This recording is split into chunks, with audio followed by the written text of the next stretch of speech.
Today we will discuss the lesson Pranayam in physical education and yoga. In this part, first we will discuss Pranayam, its explanation, definition, different components of Pranayam, pre-Pranayam practices and importance of Pranayam. So, first we should understand the word Pranayam. So, this Pranayam word can be split into first prana. Prana means the life force, and ayam. Ayam means to channelize it, to explain it, to explore it. So, the expansion of prana, to channelize the flow of prana within our body is pranayam. So, first we should also understand the word prana. So, prana is the life force. So, how we can understand the flow of prana within our body? The expression of prana is the happiness, the cheerful personality, the flow of energy within our body. In very layman language, we can understand prana. So, when a baby in the womb, there is prana, but not breath. After childbirth, there is breath and prana both. So, we should understand prana is not only breath, we can feel, we can represent it in the form of breath, because prana is very subtle things. So, the pranayam is very advanced and subtle practice. It looks simple, it looks very easy to do, but it has very subtle and very prominent effect on our body. So, first we should understand the importance of pranayam. So, quality and quantity of life. Pranayam is not only the quality, but it is quantity of life. How? As we know, the animals which has very short breath has very short lifespan, like dog, rabbit, and the animals like elephant, tortoise, it's a very deep breath. So, their lifespan is also very long. So, on that way, if we can linger, we can make our breath deeper and relaxed, then we have a quality and quantity of life, both we can improve by the relaxed manner of breath and by deep breathing, as where our life is has a particular number of breath, we know that.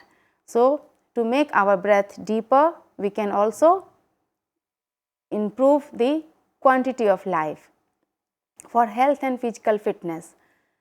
So, when there are proper flow of oxygen within our body, it can be channelized it throughout the body. So, we will get proper health and physical fitness. Then expansion of awareness.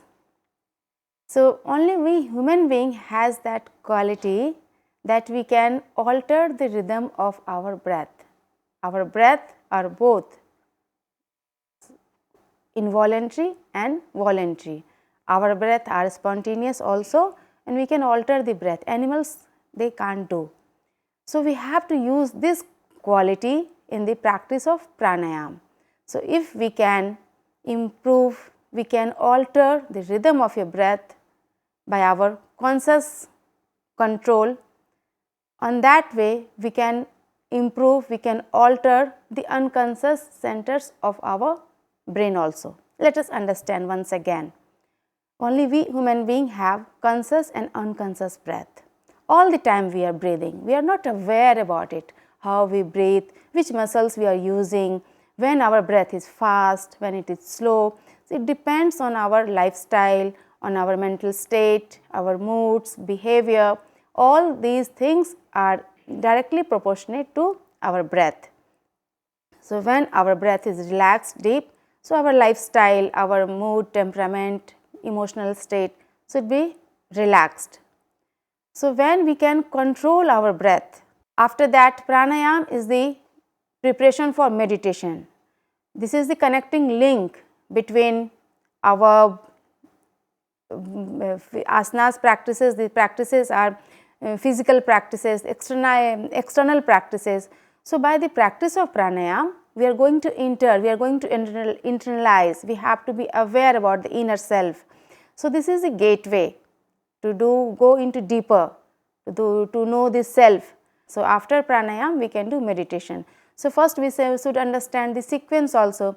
So, pranayam always done after asanas and before meditation practices. So, these are the important component sequence of the pranayam. After that, how to do pranayam, how to prepare about it, what is the proper environment. So, the proper precautions of pranayam, we should understand it. So, during the practice of pranayam, our spine should be remain straight throughout the practice. For this is very good for our chest muscles, for our respiratory muscles. So, we need some preparation for that, and for the practice of pranayam, our ball should be empty, means after 2.5 hours of your meal you can start the practice of pranayams. Proper fresh ventilation, fresh air, there should be no any fume, no polluted place, no any tightness within your chest. So, these components very important, you have to be very careful. Always try to breathe through nostrils, and if we have a running nose, blocked nose, so it is difficult to practice pranayam. So, first one has to be clear by neti practices, then one can do pranayam. There is no so many contraindications that we will discuss about the particular different types of pranayam, we will discuss the contraindications. Now, the preparation of pranayam, the asanas for the pranayam practices as prescribed is siddhasana, sukhasana, padmasana. For person who can't sit in these asanas, for a person having back problem, they can sit even in vajrasana. So, these are the postures of pranayam, the asanas of pranayam practices. You have to be seated comfortably, first be aware about your body, relax it, then move for the practice. Then to preparation of pranayam, first you have to be aware about natural normal breathing. So, what is the normal breathing? The natural breathing, we are breathing all the time, but you are not aware about it. When we are going to be aware about breath, it is automatic, it is going slow, be relaxed. So, just to be aware about the normal breathing is the first step of pranayam. So, just sit comfortably in any comfortable asanas, close your eyes and you can feel the flow of breath. You can observe flow of breath through the nostrils. You can observe the expansion, the movements of your body with the breath. This is the awareness of the breathing. After that, abdominal breathing. Abdominal breathing is very easy and simple practice. You can anytime observe it, you can anytime practice it. Best posture is in Shavasana. So, for abdominal breathing, you have to be aware about your abdomen, basically focus on your navel. You can put your hand on the navel and you can observe the movements of your abdomen, even you can do in sitting. So, first you can place your hands at your navel, then you can observe your breath and you can feel that as you are breathing in, your abdomen expands, as you are breathing out, your abdomen compressed, but you are not supposed to make any effort for it. It should be spontaneous. At that time, try to minimize the movements of your chest. Breathe in, expand your abdomen, breathe out, compress it. This is the abdominal breathing. In this practice, you have to minimize the movement of chest. Now, thoracic breathing, chest breathing. In this practice, only your intercostal muscles, muscles of your ribs participate in the practice. So, for this you can place your hand on the chest and you can feel deep breathing by the expansion and compression of your chest. This is the thoracic breathing.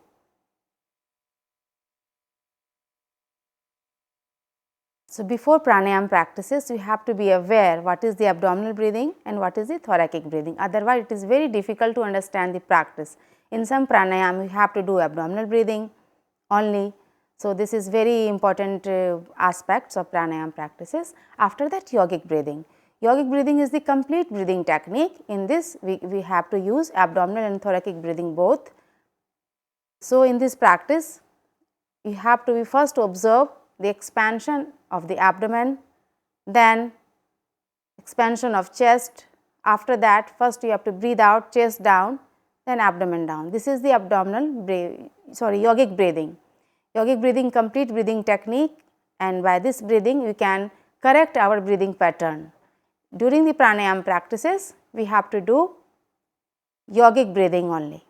So, this is about the pre-pranayam practices. Hari Om.